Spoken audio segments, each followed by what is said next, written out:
বাইরে একটু প্রশ্ন করি, 5 ওয়াক্ত নামাজে কয় রাকাত ফরজ? জোরে বলেন, কয় রাকাত? 17 রাকাত। এই দিন রাতে 17 রাকাত ফরজ রাকাত যদি কোনো মানুষ আদায় করে, আল্লাহ পাক তাকে 5টা পুরস্কার দেন। কয়টা পুরস্কার দেন ভাইরা?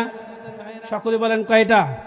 এই 17 রাকাত নামাজ যদি আমি আপনি আদায় করি, আল্লাহ পাক তাকে 5টি পুরস্কারে পুরস্কৃত করবেন। যেরকম সুবহানাল্লাহ।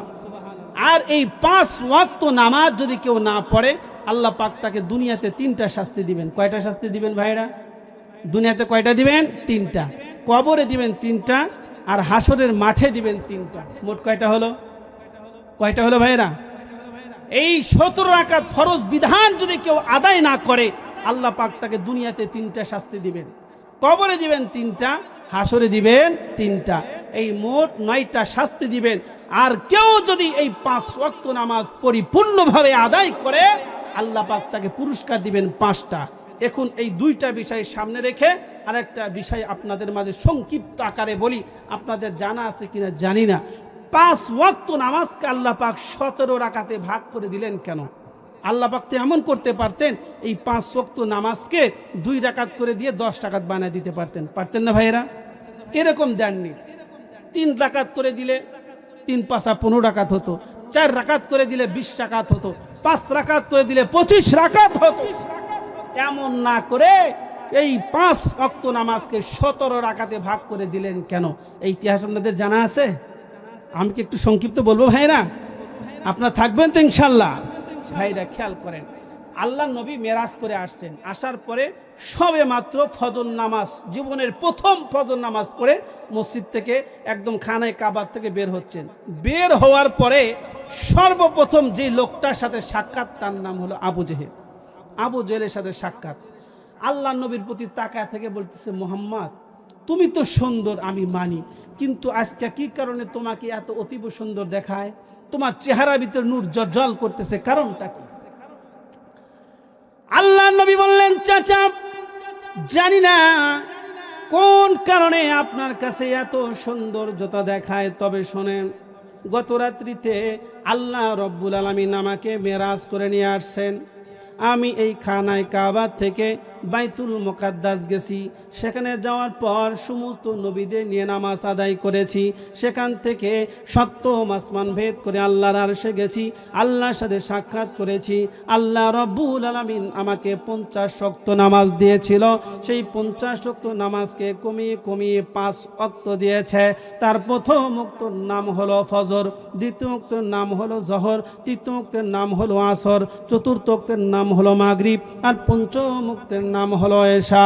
চাচা তার প্রথম ওয়াক্তের নামাজ হলো ফজর। ওই ফজর নামাজ পড়ে আমি বের হয়ে আসছি আপনার সাথে সাক্ষাৎ।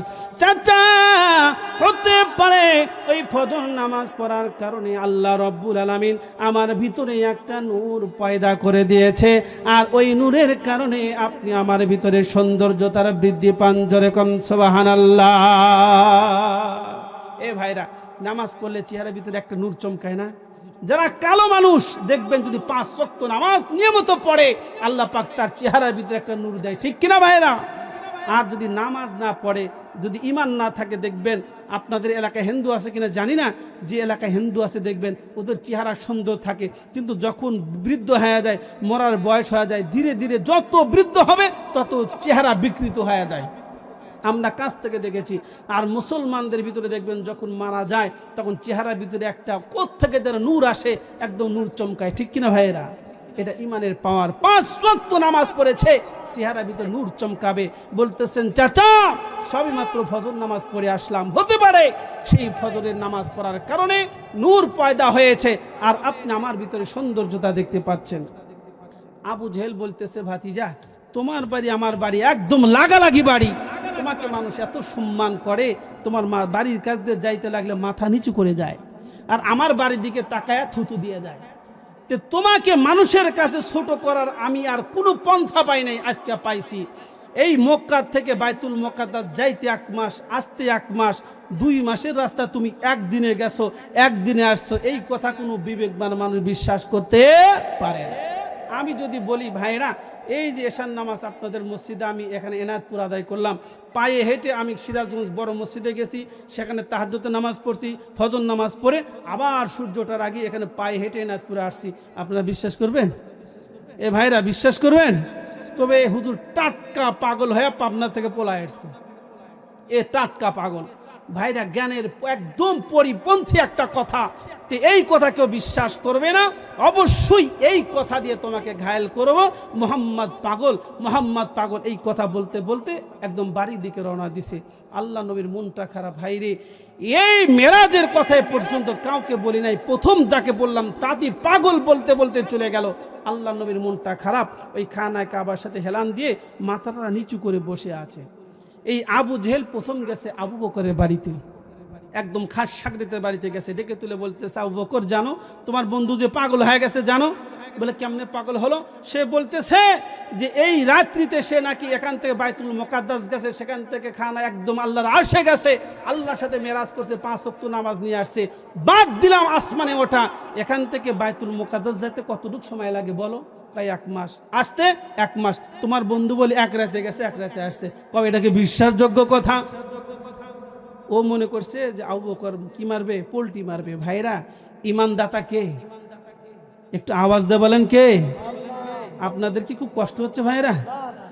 ইমানদাতা কে? জোরে বলেন কে? আল্লাহ পাক। আবু বকর বলতেছেন, আবু জেহেল এই কথাটা কি আমার হাবিব বলেছেন? বলে হ্যাঁ, মুহাম্মদ বলেছেন। তাহলে শুনে রাখো, ওই আল্লাহর কসম করে বলি যে আল্লাহর কুদরতি হস্তে আমার জান, আমার হাবিব যদি এই কথা বলে থাকে তাহলে আমার হাবিব সত্য বলেছে, আমি বিশ্বাস করেছি। আমার বন্ধু কোনোদিন মিথ্যা বলতে পারে না। আবু জেহেল কইতেছে, দেখো এটা আর এক পাগল হয়ে গেছে। তখন সেখান থেকে আল্লাহ আবু বকরকে রেখে অন্যদিকে দৌড়াইছে। আবু বকর আল্লাহ নবীর কাছে আসলেন, হাসার পরে বললেন, হুজুর আপনার মন খারাপ কেন? শুনলাম আপনি বলে মেরাজ করেছেন। আল্লাহ নবী বললেন, আবু বকর আমি যে মেরাজ করেছি কাউকে বলি না, তুমি জানলে কেমন করে? বলে আবু জেহেল কইল, তোমার কি বিশ্বাস হয়? বলে হুজুর ছোট থেকে আপনাকে চিনি জানি, কোনোদিন আপনি মিথ্যা বলেন নাই, আপনি মিথ্যা বলেনও নাই, বলবেন না, আমার বিশ্বাস, এই জন্য আমি বিশ্বাস করি। এই জন্য আল্লাহ নবী তাকে একটা উপাধি দিয়েছেন, সিদ্দিক। কি উপাধি দিয়েছেন ভাইরা? সিদ্দিক। আবু বকর আল্লাহ নবীর কাছে বসলেন। আবু জেহেলি এলান করে দিছে যে মোহাম্মদ পাগল হয়ে গেছে। লোকরা জিজ্ঞাসা কে? বলে মেরাজ করে আসছে। যারা সাহাবি দৌড়ে খানায় কাবার কাছে আসছে। আসার পর আল্লাহ নবীকে একদম চাঁদের মতন ঘিরে ধরে বলতেছেন, হুজুর একটু বলেন না মেরাজ কেমন করে করেছেন? আল্লাহ নবী মেরাজের ঘটনা বলতেছে। আল্লাহ নবী বলতেছেন, সাহাবীরা শোনো, জিবরাইল আসলেন, আমাকে এখান থেকে উঠে নিয়ে বাইতুল মুকাদ্দাস নিয়ে গেলেন। ওখানে সমস্ত নবীদের ইমামতি করলাম।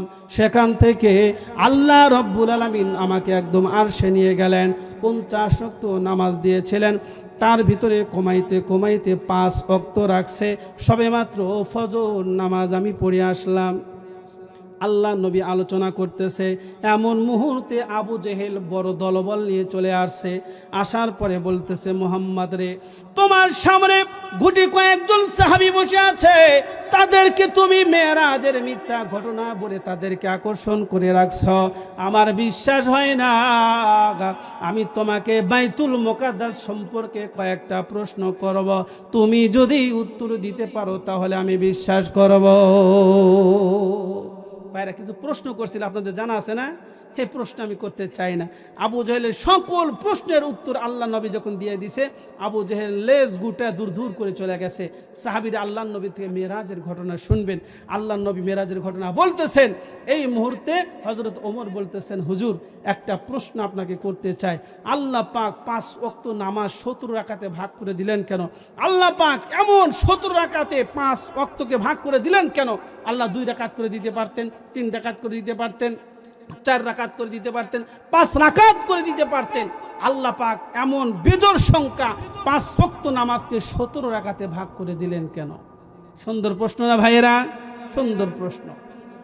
মুসলমান ভাইরা রে আমার, তহাবি শরীফের 1046 নম্বর হাদিস আপনারা পড়ে দেখবেন। আল্লাহ নবী বলতেছেন, ওমর রে, আল্লাহ রব্বুল আলামিন যখন আমাকে এই 5 ওয়াক্ত নামাজ দিলেন এবং ঘোষণা করলেন, হাবিব আপনার কোন উম্মত যদি এই 5 ওয়াক্ত নামাজ জামাতের সাথে আদায় করে, আল্লাহ রব্বুল আলামিন তাকে 50 ওয়াক্ত নামাজের সওয়াব দিবে। 5 ওয়াক্ত পড়লে কয় ওয়াক্ত সওয়াব দিবে ভাইরা? 50 ওয়াক্ত।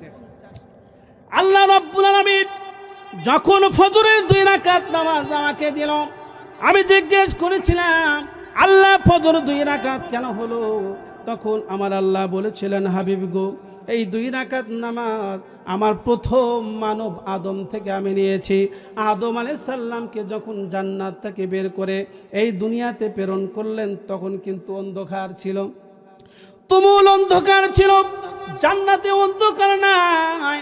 দুনিয়াতে আসার পর যখন অন্ধকার দেখলেন, তখন তিনি এই অন্ধকার থেকে বাঁচার জন্য 2 রাকাত নামাজ পড়েছিলেন। এক রিওয়ায়াতে এরকম আছে, আর এক রিওয়ায়াতে আছে আদম আলাইহিস সালাম 350 বছর যখন রাস্তায় রাস্তায় ঘুরলেন, কাঁদতেছিলেন, লজ্জার কারণে আসমানের দিকে মাথা উঠান নাই। উনি লজ্জা তো বোধ করতেন, অনেক কাঁদতেন। কাঁদতে কাঁদতে এক সময় আল্লাহর কাছে দোয়া করছিলেন, আল্লাহ আমাকে মাফ করে দাও। আল্লাহ নবীর নাম নিয়ে যখন উনি দোয়া করেছিলেন, তখন আল্লাহ রব্বুল আলামিন তার দোয়া কবুল করেছিল, তাকে মাফ করে দিয়েছিল। আমার আল্লাহ বলে, হাবিব রে আমার আদম তখন শুকরিয়াতান 2 রাকাত নামাজ পড়েছিল, ওই 2 রাকাত নামাজ আমি হেফাজত করে রেখেছিলাম, আপনাকে আরশে এনে 2 রাকাত নামাজ দিয়ে দিলাম। শোনেন, আপনার কোন গুনাহগার উম্মত যদি এই 2 রাকাত নামাজ জামাতের সাথে মসজিদে এসে সুন্দরভাবে আদায় করে, তাহলে আদম নবী 350 বছর কাদার কারণে যেই পরিমাণ সওয়াব পেয়েছে, আমি নবী আপনার উম্মতকে সেই পরিমাণ সওয়াব দান করব। ভাইরা যারা পিছনে আছেন ভাইরা, তাহলে ফজর নামাজ সারা যাবে? পিছনে ভাইরা বলেন সারা যাবে না। জোহরের 4 রাকাত নামাজ মুসলমান ভাইরা রে, জোহরের 4 রাকাত নামাজ আমরা পেয়েছি হযরত ইব্রাহিম খলিলুল্লাহ থেকে। সংক্ষিপ্ত আকারে বলি, ওনার সন্তানকে যখন জবে করার জন্য ছুরি চালাইছিলেন, ইসমাইল আলাইহিস সালাম কি জবে হয়েছিল?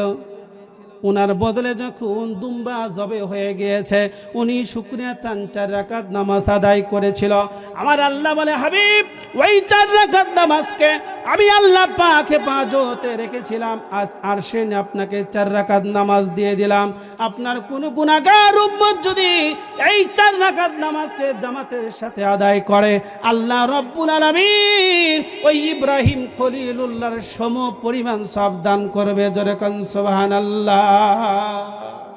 ভাইরা তাহলে জোহর নামাজ সারা যাবে? ভাইরা সারা যাবে? সারা যাবে না। এবার আসেন, থাকলো আসর নামাজ, মাগরিবের নামাজ, এশার নামাজ। এইটা জানার আগে ভাইরা আমার, এই 5 ওয়াক্ত নামাজ যদি আমি আপনি আদায় না করি, দুনিয়াতে 3টা শাস্তির সামনে পড়তে হবে। 1 নাম্বার হলো তার চেহারার ভিতরে আল্লাহ পাক সিয়াই দিয়ে দিবেন, কোনো নূর থাকবে না। বেনামাজের চেহারায় কোনো নূর থাকবে না। দেখবেন যারা বেনামাজি চেহারা সুন্দর হতে পারে, তবে নূর থাকবে না। 2 নাম্বার, কামাই রোজগারে কোনো বরকত থাকবে না। আপনারা প্রমাণ করে দেখেন, যারা 5 ওয়াক্ত নামাজ জামাতের সাথে আদায় করে, ওই লোকটার পরিবারে কোনো কি নাই, কে অভাব নাই। আর 3 নাম্বার, বেনামাজে মৃত্যুর সময় ভয়াবহ কষ্ট হবে, খুব কষ্ট হবে। লম্বা টাইম বয়ান করেছি, এই জন্য আমি সংক্ষিপ্ত বলতেছি। আর বেনামাজির কবরে 3 নাম্বার শাস্তি, 3টা শাস্তি হবে। তার 1 নাম্বার হলো বেনামাজির কবরে আল্লাহ পাক অন্ধকার দিয়ে দিবেন, কোনো আলো থাকবে না। নাউজুবিল্লাহ বলেন। 2 নাম্বার, তার কবরকে সংকীর্ণ করে দেওয়া হবে। আল্লাহ নবী বলেছেন যে 1 হাতের আঙ্গুল আর 1 হাতের আঙ্গুলের ভিতরে যেমন ঢুকে যাচ্ছে, বেনামাজির কবর এমন ভাবে চাপ দিবে, একটা হাত আর একটা হাড়ের ভিতরে ঢুকে যাবে। ভাইরা 3 নাম্বার হলো বেনামাজির শাস্তি হলো যে তার কবরে বিভিন্ন শাস্তি হবে, বিভিন্ন শাস্তি হবে। তার 1 নাম্বার শাস্তি হলো যে ফজর পড়ে নাই, একটা বিষাক্ত সাপ তাকে দংশন করতে থাকবে, একবার সবল মারবে, 70 গজ জমিনের ভিতরে ঢুকে যাবে, আবার তোলা হবে, আবার মারবে, আবার তোলা হবে, আবার মারবে। এমন করতে করতে জহর পর্যন্ত মারবে। জহর পরে নেই আসর পর্যন্ত, আসর পরে নেই মাগরিব পর্যন্ত, মাগরিব পরে নেই এশা পর্যন্ত, এশা পরে নেই ফজর পর্যন্ত এই সাপ দংশন করতে থাকবে। ভাইরা বলেন, এই সাপের আঘাত আমরা সহ্য করতে পারবো? বাড়িতে যাওয়ার পর একটা ইটের উপর আপনি আঙ্গুলটা রেখে একটা বাড়িতে দেখেন কেমন লাগে? সহ্য করা যাবে? সহ্য করা যাবে না ভাইরা। তাহলে এই 5 ওয়াক্ত নামাজ ছাড়া যাবে? আওয়াজ দিয়ে বলেন, ছাড়া যাবে ভাইরা? মুসলমান ভাইরা রে আমার কথা দুই দিক দিয়ে আমি ঠেকে নিয়েছি। ওখানে 5 ওয়াক্ত নামাজ 17 রাকাতে কেন দিল? আমি জহর এবং ফজর এবং জহরের কথা বলেছি, আসর বলি নাই। এদিকে 5 ওয়াক্ত নামাজ যদি আমি না পড়ি, দুনিয়াতে 3 শাস্তি, কবরে 3 শাস্তি আমি বলেছি। এবার একটা হাদিস আমি আপনাদের মাঝে তেলাওয়াত করেছি শুরুতে। আল্লাহ নবী বলেছেন নাজাত প্রাপ্ত দল হলো 4টা। কয়টা ভাইরা? নাজাত প্রাপ্ত দল, আল্লাহ পাক তাদেরকে মাফ করে দিয়েছেন। নাজাত প্রাপ্ত দল 4টা। সেটা কি? 1 নম্বর আলেমরা হলো নাজাত প্রাপ্ত দল। জোরে কোন সুবহানাল্লাহ। এ ভাইরা সুবহানাল্লাহ বলেন না। আলেমরা নাজাত প্রাপ্ত দল। এ ভাইরা, টাকা দিয়ে ডাক্তার হওয়া অনেকে দেখছেন, ইঞ্জিনিয়ার হওয়া অনেক দেখছেন, টাকা দিয়ে হাফেজ হওয়া যায়, আলেম হওয়া যায়। একটা দেখছেন? হাফেজ সাহেবকে 1 বিঘা জমি লিখে দিয়েছে, হুজুর 1 বিঘা জমি লিখে দিলাম, আমার ছেলেকে হাফেজ বানায় দিন। ওর ছেলের ভিতরে যদি ব্রেন না থাকে, আল্লাহ পাক যদি তৌফিক না দেয়, হাফেজ হতে পারবে? পারবে না। হাফেজ হওয়া, আলেম হওয়া এটা আল্লাহ প্রদত্ত জিনিস। আল্লাহ পাক যাকে তৌফিক দিয়েছে সে হাফেজ হতে পারবে, সে আলেম হতে পারবে, তাই না ভাইরা? এই জন্য যে হাফেজ হয়েছে, আলেম হয়েছে, আল্লাহ পাক তাদেরকে মাফ করে দিবেন। জোরে কোন সুবহানাল্লাহ। হাদিস শরীফে আছে, হাফেজ আলেমের দোষ থাকলে আল্লাহ পাক পর্দার আড়ালে বিচার করে ওদেরকে জান্নাত দিবে। জোরে কোন সুবহানাল্লাহ। ছাত্ররা নাজাত প্রাপ্ত দল। যারা পড়া অবস্থায় আছে তারা যদি মারা যায়, আল্লাহ নবী বলেছেন বিনা হিসাবে তারা জান্নাতি। জোরে কোন সুবহানাল্লাহ। কয়টা দল গেল ভাইরা? 2টা দল বললেন। আল্লাহ নবী বললেন আমি তোমাদের জন্য আরেকটা দল রেখে গেলাম, যারা আলেম হইতে পারো নাই, হাফেজ হইতে পারো নাই, তাদের জন্য আরেকটা দল আমি রেখে গেলাম। এই আলেম হাফেজরা যা তেলাওয়াত করবে, ওই তেলাওয়াতকৃত জিনিস যারা শুনবে, আল্লাহ রাব্বুল আলামিন তাদেরকেও মাফ করে দিবেন। জোরে কোন সুবহানাল্লাহ। আও মুস্তামিআন, হাফেজ আলেম ছাত্ররা যা পড়ে তা শুনবে, তারাও নাজাত প্রাপ্ত দল হবে। জোরে কোন সুবহানাল্লাহ। কয়টা গেল ভাইয়েরা? 3টা। আর 4র্থ নাম্বার হলো, দেখো তোমাদের হাফেজ হইতে পারো নাই, আলেম হইতে পারো নাই, ওরা যা পড়ে এ শোনার মতন সময়ও তোমার নাই। তোমাকে বাঁচার জন্য 4 নাম্বার একটা অপশন রেখে দিছি, সেটা হলো আও মুহিব্বান, তোমরা হাফেজ আলেমদেরকে ভালোবাসো। আমার সাহাবীরা শোনো, ওয়ালা তাকুন খামিসান, তোমরা 5ম ব্যক্তি খবরদার হয়েও না। যদি হও কিন্তু তোমাদের নসিবে খারাপই আছে। এবার বলেন, 5ম নাম্বার লোক হওয়া যাবে? আওয়াজ দিয়ে বলেন, হওয়া যাবে ভাইরা? না। হয়তো বা আলেম হতে হবে, অথবা ছাত্র হতে হবে, অথবা আলেম ছাত্র যা পড়ে তা শুনতে হবে, তাদেরকে ভালোবাসতে হবে। 5ম নাম্বার দল হইতে আল্লাহ নবী বারণ করেছে, কারণ এই 4 শ্রেণীর মানুষ হলো নাজাত প্রাপ্ত। এবার বলেন, আমরা যারা সামনে আছি সকলকে আলেম হতে পারছি ভাইরা? পারি নাই। আল্লাহ পাক মুসলিম শরীফের হাদিস, আল্লাহ নবী বলেছেন, একটু আমার দিকে অ্যাক্টিভ হন। আল্লাহ নবী বলছেন, সাহাবীরা শোনো, তোমার সাহাবীরা শোনো, জান্নাতে যত মানুষ যাবে তাদের 4 ভাগের 1 ভাগ আমার উম্মত হবে। জোরে কোন সুবহানাল্লাহ। আপনাদের আওয়াজ আসতে হলো, সাহাবীদের আওয়াজ জোর হয়েছে, সুবহানাল্লাহ বলেন। আল্লাহ নবী তাদের সুবহানাল্লাহর আওয়াজ শুনে বলতেছে, জিবরাইল আমাকে বলে দিল তোমাদের সুবহানাল্লাহর আওয়াজ শুনে আল্লাহ পাক সুসংবাদ বাড়ায় দিলেন, যারা জান্নাতে যাবে তাদের 3 ভাগের 1 ভাগ তোমরা হবে। জোরে কোন সুবহানাল্লাহ। সাহাবীদের সুবহানাল্লাহ আওয়াজ আরো বেড়ে গেছে। তখন জিবরাইল আল্লাহ নবীর কানে এসে আবার শুনায় দিলেন, হুজুর বলে দেন তাদের সুবহানাল্লাহ আল্লাহ পাক খুশি হয়েছে, যারা জান্নাতে যাবে তাদের অর্ধেক আপনার উম্মত হবে। জোরে কোন সুবহানাল্লাহ। তাহলে জান্নাতে যদি 10 জন যায়, 5 জন হবে আমার নবীর উম্মত। সুবহানাল্লাহ বলেন। আল্লাহ নবী এই হাদিসের শেষ লগ্নে বলতেছে, ও সাহাবীরা শোনো, এই অর্ধেক উম্মতের ভিতরে কিছু মানুষকে আল্লাহ পাক বিনা হিসাবে জান্নাত দিবে। তার ভিতরে যারা আলেম হবে, আল্লাহ রাব্বুল আলামিন তাদেরকে বিনা হিসাবে জান্নাত দিবে। এই জন্য ভাইরা, যাদের সন্তান আলেম হয়েছে তাদের জন্য বড় নিয়ামত। কিতাবের মধ্যে আছে, একজন হাফেজ হওয়ার পর হালালকে হালাল, হারামকে হারাম মানার পর যখন চলবে, আল্লাহ পাক তাকে 10 জন জাহান্নামী ব্যক্তিকে জান্নাতে নেওয়ার মতন পারমিশন দিয়ে দিবে। যেরকম সুবহানাল্লাহ। নিয়ে যাচ্ছে সে, যাওয়ার পরে ভাইরা সংক্ষিপ্ত আকারে পড়ি, হাফেজ সাহেবের সামনে পিতা মাতা আত্মীয় স্বজন ভাই ব্রাদার সকলে পড়ে যাবে, বলবে দেখো যেই এলেমের কারণে আল্লাহ পাক তোমাকে জান্নাত দিচ্ছে, সেই এলেমের পিছনে আমাদের অবদান আছে। যে প্রতিষ্ঠানে পড়েছো ওই প্রতিষ্ঠানের কমিটি আমরা ছিলাম, যেই বাড়িতে খেয়ে তুমি পড়েছো সেই জাগিরদার আমি ছিলাম, তুমি আমার সন্তান ছিলে, তুমি আমার ভাতিজা ছিলে, তুমি আমার ভাগিনা ছিলে, তোমার আমার পাড়ার প্রতিবেশী ছিলাম। তুমি আলেম হওয়ার কারণে, হাফেজ হওয়ার কারণে জান্নাতে যাচ্ছ। এই হাসরের মাঠে কেউ কাউকে চিনছে না, মেহেরবানি করে আমাকে একটু জান্নাতে নিয়ে যাও। ভাইরা আমার, কিতাব থেকে বলছি, এই আলেম কি করবে, 10 জনের অনুমতি পেয়েছে, 10,000 লোক নিয়ে একদম জান্নাতি গেটের সামনে চলে যাবে। চলে যাওয়ার পর জান্নাতি দারোয়ান রিজওয়ান বলবে যে আপনার সার্টিফিকেট দেন। দেওয়ার পর দেখবে যে 10 জনের নাম লেখা আছে আর পিছনে 10,000।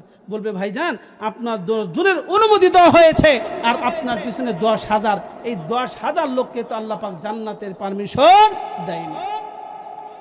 এবার আলেম হাফেজ বলবে, ভাই রিজওয়ান, যে এলেমের কারণে আল্লাহ রব্বুল আলামিন আমাকে জান্নাত দিয়েছে, এই এলেমের পিছনে এদের অবদান আছে। সুতরাং আমার আল্লাহকে বলো, আমি তাদের পক্ষ থেকে আলেম হাফেজ একা জাহান্নামে যাব, আর আল্লাহ পাক যেন আমার বিনিময়ে এদের সকলকে জান্নাত দিয়ে দেয়। জোরে কোন সুবহানাল্লাহ। তখন কিতাবের মধ্যে আছে, এই হাফেজ আলেমের সম্মানের খাতিরে আল্লাহ পাক 10,000 মানুষকে মাফ করে সকলকেই জান্নাতে দিয়ে দিবে। যেরকম সুবহানাল্লাহ।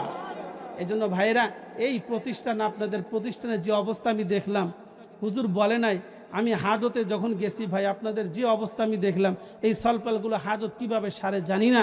মাদ্রাসার যে একটা দুর্বল অবস্থা, আমার জানা মতো, আমি আমার ভাইজান মিডিয়াওয়ালা যখন আসতেছি তখন আমরা দুইজন গল্প করছি যে আমাদের সিরাজগঞ্জের ভিতরে সবচাইতে বেলকুচি এনায়েতপুর, এটা হলো খুব ধনী এলাকা, খুব পাওয়ারফুল এলাকা, টাকা পয়সাওয়ালা। কিন্তু ভাইরা, মাদ্রাসার যে অবস্থা দেখলাম, আমার মনে হচ্ছে না যে আমাদের কথাটা সঠিক আমরা বলছি। ভাইরা, এটা আপনাদের প্রতিষ্ঠান, এখানে ছেলেরা কোরআন পড়ে, এখানে ছেলেরা হাফেজ হচ্ছে, একজন পাগড়ি নিয়ে চলে গেল। তাহলে এই প্রতিষ্ঠানটা সুন্দর করার দরকার আছে কি নাই ভাইরা? একটু আওয়াজ দেবেন, আছে কি নাই? এই জন্য ভাইরা, আজই সময় আপনি কিছু অর্থ দিবেন, এই অর্থটা কাজে লাগায়া এই মাদ্রাসাটা সুন্দর হবে, এখানে ছেলে মেয়েরা পড়বে, সুন্দরভাবে হাজত সারবে, তারা আরামভাবে থাকবে। আপনার সন্তান যদি এমন ঘরে থাকে যেই ঘরে উপর দিয়ে পানি পড়ে, যেই ঘরে সুন্দর ব্যবস্থাপনা নাই, আপনার তো ভালো লাগবে না। এই জন্য ভাইয়েরা একটু আসেন, মেহেরবানি করে আল্লাহর নবীর রেখে যাওয়া আমানত এই মাদ্রাসার জন্য মুক্ত হস্তে দান করে যান। আমি গুনাহগার আপনাদের জন্য দোয়া করব, এবং কামেল মুমিনের 5টি আলামত, 3টি পুরস্কার আমি বলে যাব ইনশাল্লাহ। ভাইরা একটু মেহেরবানি করে আসেন, আল্লাহর নবীর ঘরের জন্য মুক্ত হস্তে দান করে যান। আসেন ভাইজান, আসেন, আল্লাহর নবীর ঘরের জন্য দান করে যান। আমি গুনাহগার আপনাদের জন্য প্রাণ ভরে দোয়া করব। এই টাকা পয়সা দিয়ে যারা আলেম হাফেজ হবে, এরা একদিন হাসরের মাঠে 4 নাম্বার, তারা 5 ওয়াক্ত নামাজ পড়বে, আর 6 নাম্বার হলো ওরা সদা সর্বদা কি করবে, আল্লাহ পাক যতটুকু রিজিক দিছে সেখান থেকে দান করবে। ভাইরা, ওয়ামিম্মা রাযাকনাহুম ইউনফিকুন, হুজুর আছে যে সম্পদ থেকে দান করবে এমন বলে নাই, বলে যতটুকু রিজিক আছে, যে রিজিক সে খাবে, ব্যবহার করবে, সেখান থেকে আল্লাহর রাস্তায় দান করবে। জোরে কোন সুবহানাল্লাহ। আল্লাহ পাক বলতেছেন, উলাইকা হুমুল মুমিনুনা হাক্কা, এরাই হলো সত্যিকার ইমাম। লাহুম দারাজাতুন ইনদা রাব্বিহিম, আল্লাহর কাছে এদের অনেক বড় সম্মান। কত বড় সম্মান বলে হাদিস শরীফের মধ্যে আছে, আল্লাহ পাক যখন দিদার দিবেন, তখন দিদার যাদের সাথে দিবেন তারা 3 শ্রেণীর মানুষ হবে। এই কামেল মুমিনরা একদম আল্লাহ পাকের সামনে থেকে আল্লাহ পাককে চাঁদের মতন করে দেখবে। জোরে কোন সুবহানাল্লাহ। ওয়া মাগফিরাতুন, 3 নাম্বার পুরস্কার। 2 নাম্বার পুরস্কার হলো, এই কামেল মুমিনের যদি কোনো গুনাহ থাকে, মরার আগে আল্লাহ পাক তাকে মাফ করে জান্নাত দিবে। জোরে কোন সুবহানাল্লাহ। আর 3 নাম্বার হলো ওয়া রিজকুন কারিম, আল্লাহ পাক সম্মানে রিজিক দান করবে। তে কামেল মুমিনের আলামত এতগুলো এবং 3টা পুরস্কার বর্ণনা করলাম।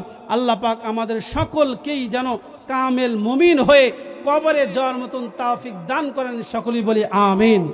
5 ওয়াক্ত নামাজ পড়ার মতন তৌফিক দান করেন, সকলেই বলেন আমিন। ওমা আলাইনা ইল্লাল বালাগ। আসসালামু আলাইকুম রাহমাতুল্লাহ। মা বোনেরা অনেকগুলো টাকা পাঠাইছে, এখনো গোনা হয় নাই, ইনশাআল্লাহ পরে আপনাদের সকলকে জানানো হবে। দরুদ শরীফ পড়ি।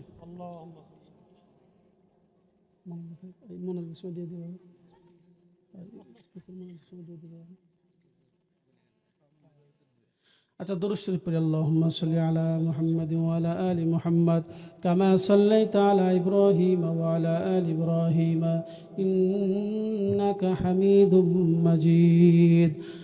আল্লাহুম্মা বারিক আলা মুহাম্মাদ ওয়া আলা আলি মুহাম্মাদ كما باركت على إبراهيم وعلى آل إبراهيم إنك حميد مجيد. بسم الله الرحمن الرحيم. قل هو الله أحد الله الصمد لم يلد ولم يولد ولم يكن له كفوا أحد. بسم الله الرحمن الرحيم. قل هو الله أحد الله الصمد لم يلد ولم يولد ولم يكن له كفوا أحد. بسم الله الرحمن الرحيم. قل هو الله أحد الله الصمد لم يلد ولم يولد ولم يكن له كفوا أحد. أستغفر الله وأتوب إليه لا حول ولا قوة إلا بالله العلي العظيم.